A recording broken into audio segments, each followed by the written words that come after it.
We are here this morning to witness the commencement of a very critical stage in the process of establishing the truth concerning what happened to our people in Shakahola Forest.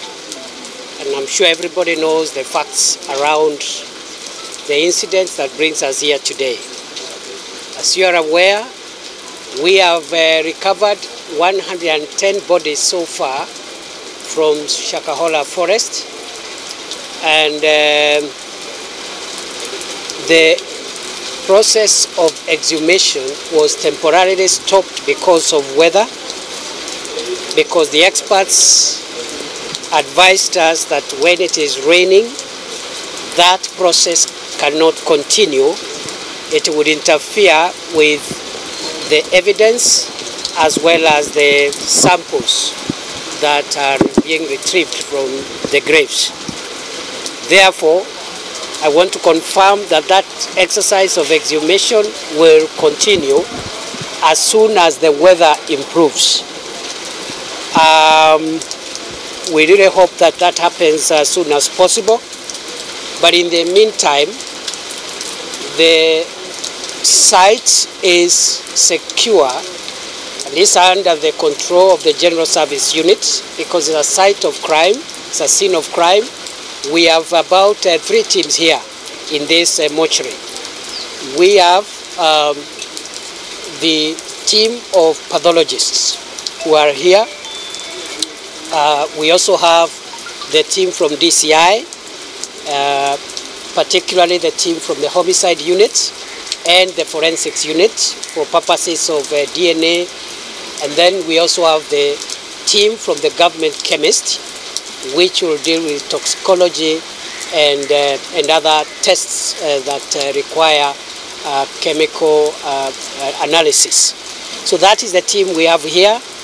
And officially the process of post-mortem examination of the bodies starts immediately. Starts today. I am advised by the team leader here that that process is expected to take roughly a week, all going well, because again it's a process which is time-bound, but of course other factors could arise which could delay. But the team here assures the people of Kenya that we don't expect to take more than 1 week to be able to discharge examination of all the 110 bodies which are in this mortuary.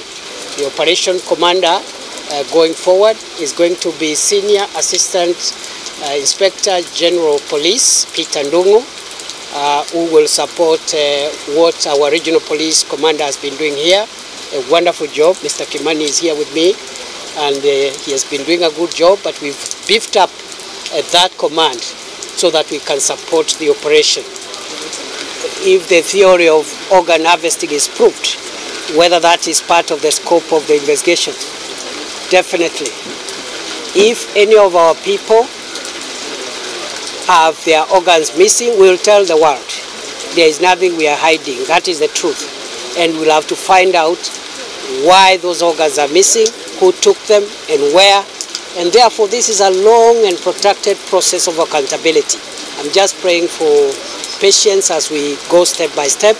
But yes, Brenda, we will tell the world if any of the bodies have organs of their bodies missing. Therefore, any time from now, the members of the Commission of Inquiry on the Shakahola tragedy are going to be made public.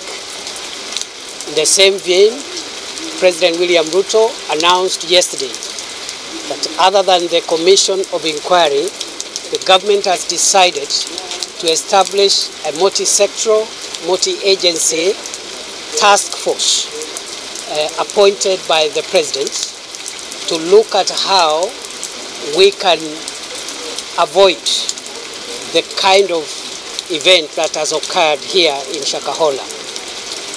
Therefore, in the course of the week, the President will be announcing again members of a presidential task force to deal with generally how we govern religious activities in our country, how we make sure that we do not infringe on the sacred right to the freedom of worship, opinion and belief, but at the same time, we don't allow criminals to misuse that sacred right in the Constitution to hurt people, to kill people, to torture people, and to starve them to death.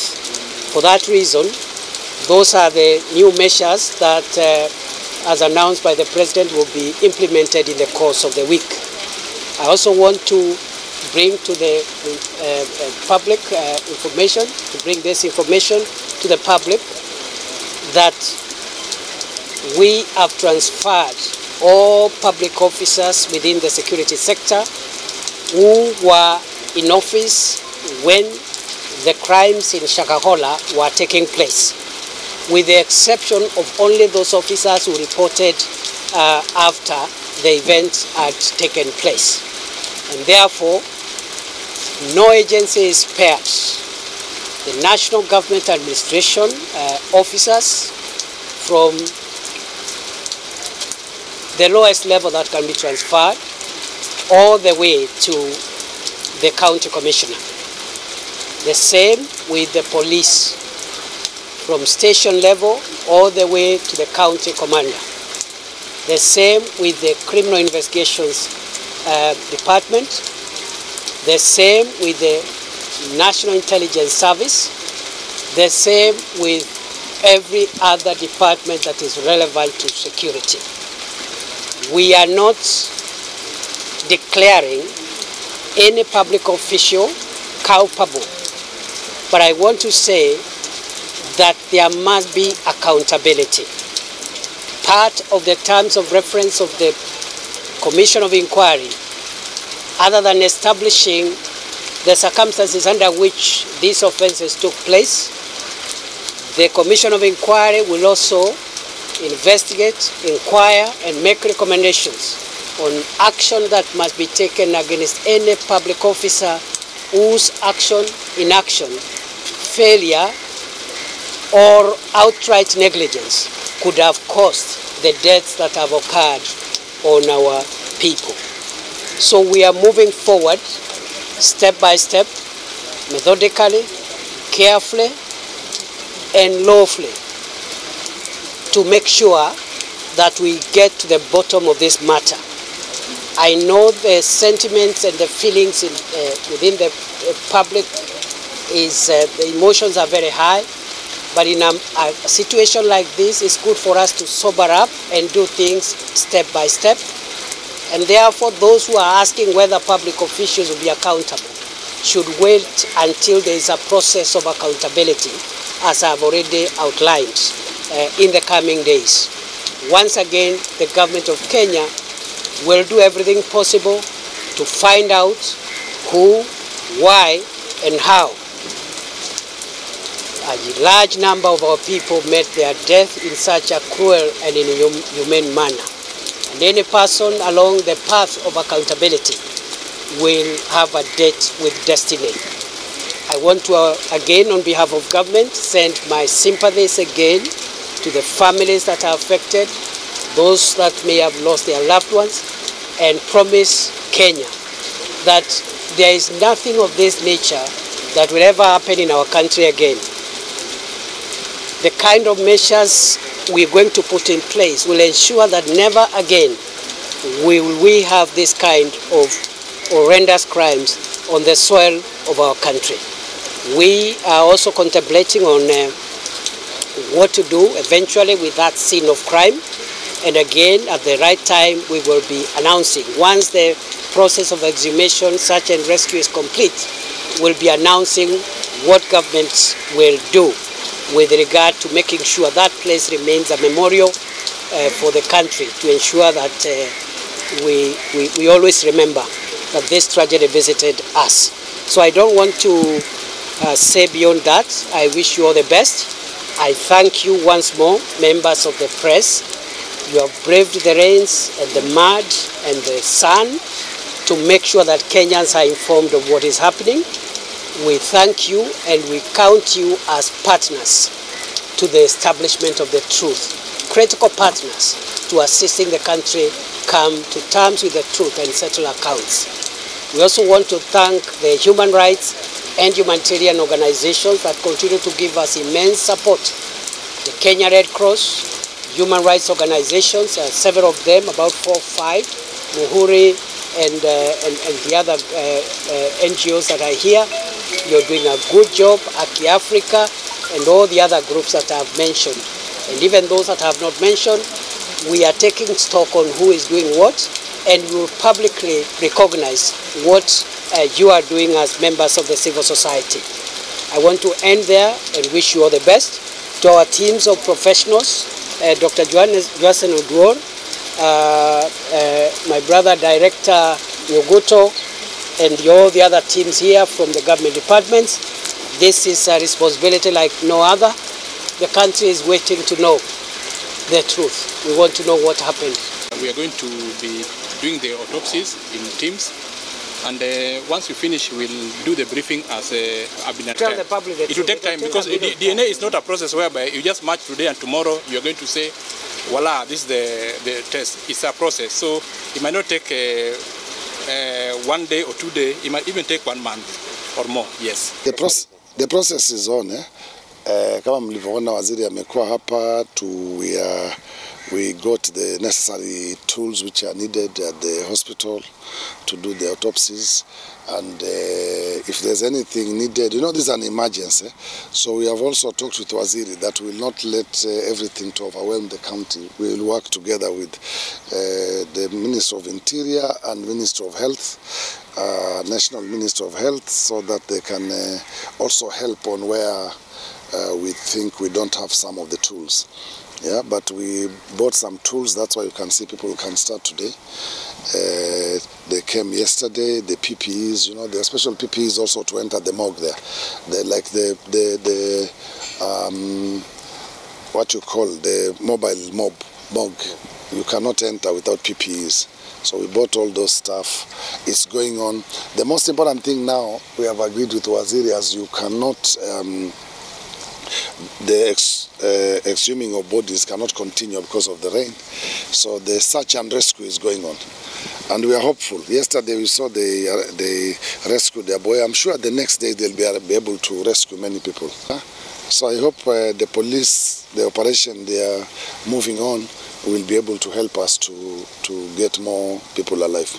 Pengine mheshimiwa, hiyo operation imeenda, wamesema itafika Chakama rangi yote nzima. Kuna wananchi wanakaa huko. Pengine hii si hao wananchi wenye wanaishi hapa maeneo ya Chakama rangi, kwamba hiyo operation itawaathiri ama kuna mikakati gani? Unajua hakuna mtu ataathiriwa because sisi tunatafuta wale wagonjwa ambao na wanajua wanajitolea. Tukiona mtu ambaye amedhoofika, tutajua huyo ni katika wale victims. Na pengine vichwa vimechanganyikiwa kidogo, itabidi wapewe muda wa recovery. Hiyo operation hai target raia, ina target ku rescue wale watu ambao walikuwa wanalazimishwa kukaa na njaa. Na unaona tu kwamba huyu amedhoofika mpaka hawezi kutembea, so it's easier to identify wale members wa public ambao wanafuata shughuli zao na wale ambao wako pale mahali. Na of course watapata maybe few criminals ambao walikuwa wanahusika kulinda watu. Na raia wamekuwa wakisaidia polisi, si kwamba wamenyamaza kwa ground. Naambia watu wa Chakama na hiyo maeneo kwamba kila mwenye habari, kama wakiona mtu ambaye ametoka kwa hiyo msitu ama wale ambao walikuwa wanatumiwa kuhujumu hawa watu wengine, wapeane habari polisi. Kuna polisi wa kutosha huko, hakuna mtu atadhulumiwa. Ile kitu natakana kwamba wapeane habari ili tuweze kuokoa maisha mengi inavyowezekana.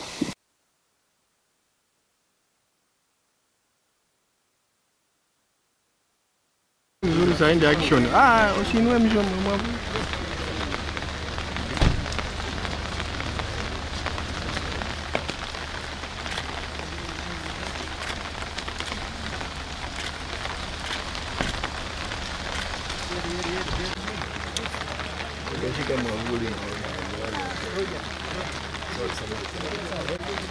Lakini wako nayo. Askari wanakuja na moment imefika na wao ya missing in action. Kama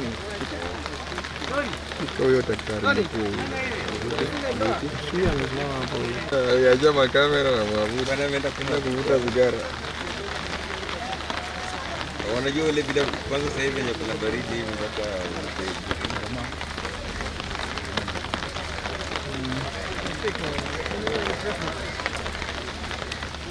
ndio anasimama hapa kwa mchukue.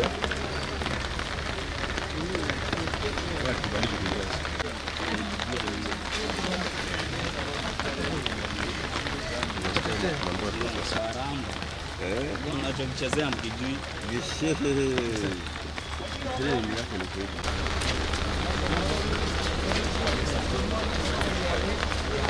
Maji.